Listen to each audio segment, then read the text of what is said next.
পিলখানা হত্যা মামলায় কারাবন্দী 18,000 বিডিআর সদস্যের নিঃশর্ত মুক্তির দাবি জানিয়েছেন পরিবারের সদস্যরা।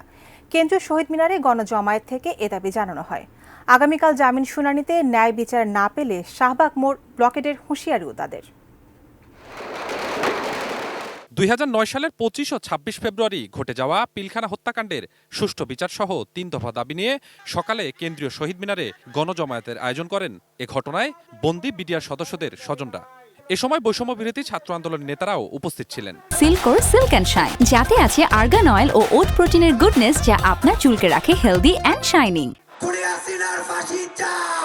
গণজমায়েতে বিনা অপরাধে গ্রেপ্তার বিডিআর সদস্যদের জেল থেকে মুক্তি, প্রকৃত অপরাধীদের শনাক্ত করে কঠোর শাস্তি এবং চাকরিচ্যুতদের পুনর্বহালের দাবি করা হয়। 16টা বছর যাবৎ কোনো চাকরি আমরা পাইনি। আমরা চাকরি দিতে গেলে ভেরিফিকেশনে বাধ্য হয়ে যায়। নিঃশর্তে আমাদের যারা নিরপরাধ বিডিআর আছে তাদেরকে জেল মুক্তি দিতে হবে। যাদের বয়স আছে তাকে ভুগতে পারবে, যাদের বয়স নাই তাদেরকে পূর্ণ সুযোগ সুবিধা দিয়া বাড়িতে পেনশন দেওয়া হোক।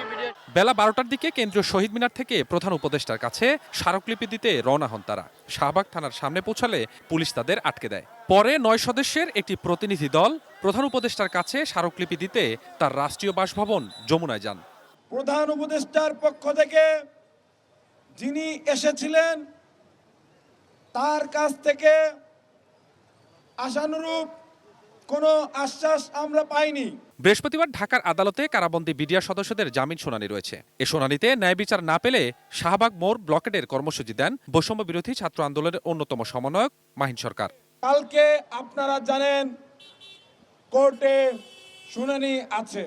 যদি সেইখানে আমরা ন্যায় বিচারের কোনো ইঙ্গিত না পাই তবে আমরা শাহবাগ ব্লকেট করব।